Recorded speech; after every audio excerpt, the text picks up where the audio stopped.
There is a photograph that has never been taken. Not because no one has tried. Spanish photographers, royal correspondents, and palace watchers have spent years positioning themselves for it, calculating overlapping schedules, staking out ports and airports and military academies, waiting for the single image that would settle years of speculation once and for all. The photograph is simple in concept. Princess Leonor, heir to the Spanish throne, standing beside her grandfather, former King Juan Carlos I. It should be an easy picture to get. They are, after all, family. And yet, across years of opportunities, across overlapping trips and shared cities and events separated by nothing more than a short drive, that photograph has never materialized. This isn't a story about a single dramatic refusal to make eye contact. It's something quieter and, in some ways, more revealing, a pattern, sustained over years, of one person in Leonor's life being kept, deliberately or not, just outside the frame. To understand why this absence carries so much weight, you have to go back to 2020, when Juan Carlos left Spain for the United Arab Emirates amid a swirl of financial scandal and formal investigation. Felipe VI moved quickly to distance the crown from his father, renouncing any future inheritance and stripping Juan Carlos of his public stipend. That institutional rupture was public, formal, and deliberate. What's less discussed, but arguably more telling, is how that rupture appears to have extended into the personal sphere as well, specifically into the relationship between Juan Carlos and his eldest granddaughter, the one person whose public image the palace has protected more carefully than almost anyone else in the family. The clearest, most recent illustration of this pattern came in July of 2025, during what should have been a natural moment for reconciliation. Juan Carlos was visiting Galicia, in northern Spain, for one of his periodic trips centered on sailing regattas in Sanxenxo, a coastal town where he has long kept close friends and old habits. At almost the exact same time, Leonor was completing a major chapter of her own naval training, sailing into port at nearby Marin aboard the tall ship Juan Sebastián del Cano, ready to receive the Grand Cross of Naval Merit from her father's own hands. The geography could not have cooperated more perfectly. Grandfather and granddaughter were separated by little more than a bay and a short drive, both anchored in the same corner of Spain at the same moment, with the entire Spanish press corps watching and waiting for the encounter everyone assumed was inevitable. It never happened. Juan Carlos departed for Vigo Airport at almost the exact moment Leonor's ship was arriving in Marin, a timing so precise that people close to the organization of both visits described the overlap as, at best, a carefully managed coincidence rather than an accident. Juan Carlos saw his daughter, Infanta Elena, during that same Galicia visit, and reportedly enjoyed the usual company of old friends in his social circle there.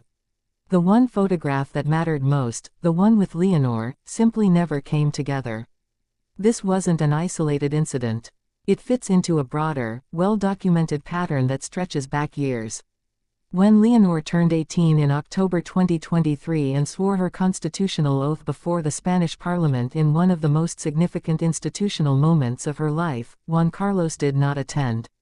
Reports at the time noted his absence alongside a list of political boycotts and diplomatic no-shows, but his absence carried a different weight than the others, because unlike the Catalan separatists or the Republican-aligned ministers who stayed away in protest, Juan Carlos is her grandfather, and travel restrictions from the pandemic era were long gone by that point.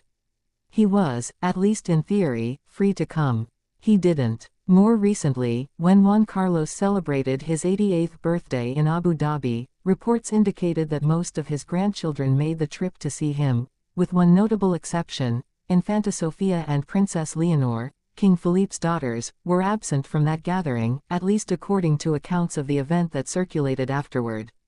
It's worth pausing here to be honest about the limits of what's actually confirmed. There is no public statement from Leonor herself explaining why she has avoided these encounters, and there's no leaked internal palace memo laying out an official non-contact policy.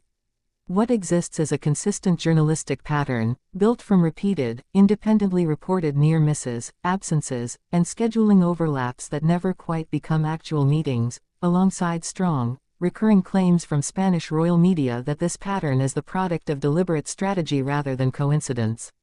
Several outlets covering the Sengsanexo near miss specifically pointed to Queen Letizia as the driving force behind keeping physical distance between Leonor and Juan Carlos, describing a kind of informal veto over any visible rapprochement, motivated by concern over what a single photograph might symbolize for the modernized, scandal-distanced image the royal household has spent years building around its heir. Whether that specific claim about Letizia's personal role is entirely accurate is something outside media's ability to independently verify. But the underlying pattern, the years of missed opportunities, the absences at major life moments, the consistent lack of a single publicly circulated photograph of the two together since his departure in 2020, that part is not speculation. That's simply what the public record shows, gathered across dozens of separate reports over multiple years. The contrast becomes even sharper when you look at how Leonor treats the other side of her family tree. Her maternal grandfather, Jesus Ortiz, Queen Letizia's father, occupies a completely different place in her life, despite being a far less prominent public figure. Ortiz has kept a famously low profile since his daughter married into the royal family, deliberately avoiding the kind of controversy and spotlight that has defined so much of Juan Carlos's later years.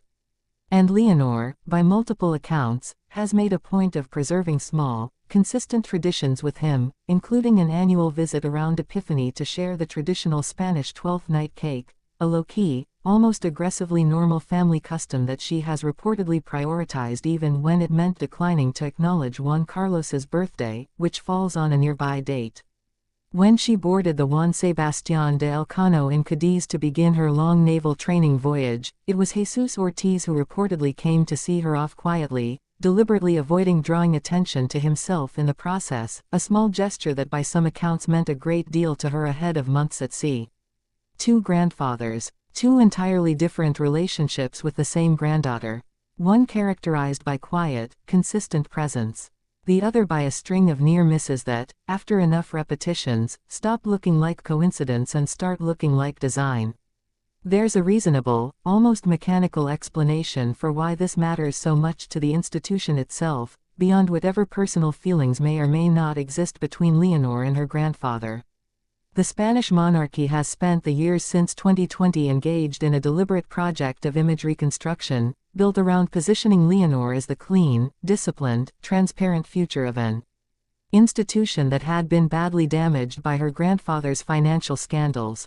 Nearly everything about her public formation since then, the renounced military salary, the meticulously documented discipline of her 3 years across the Army, Navy, and Air Force academies, the carefully staged honors ceremonies presented by her father's own hand, has functioned as a kind of visual counter-narrative to the version of the monarchy Juan Carlos's final years came to represent. A single photograph of Leonor smiling beside the grandfather who fled the country under investigation would complicate that narrative instantly, reopening questions about loyalty, complicity, and what exactly the institution has and hasn't reckoned with. In that light, the absence of that photograph isn't just a personal choice, if it is one at all. It's protective architecture, whether consciously designed that way or not. None of this means the relationship is necessarily cold on a personal level, and it would be irresponsible to claim certainty about feelings that have never been publicly stated by either party. Juan Carlos has, according to reporting on his recent memoir, expressed frustration about the broader state of his family relationships and has directed some of that frustration toward the current arrangement, including toward Queen Letizia specifically, though those are his characterizations, published in a book, not independently confirmed accounts of Leonor's own views. What we can say with confidence is only what the documented record actually shows. Opportunity after opportunity for a public reunion has arisen, and opportunity after opportunity has passed without result. Ports have aligned, cities have overlapped, birthdays have come and gone. And still, no photograph.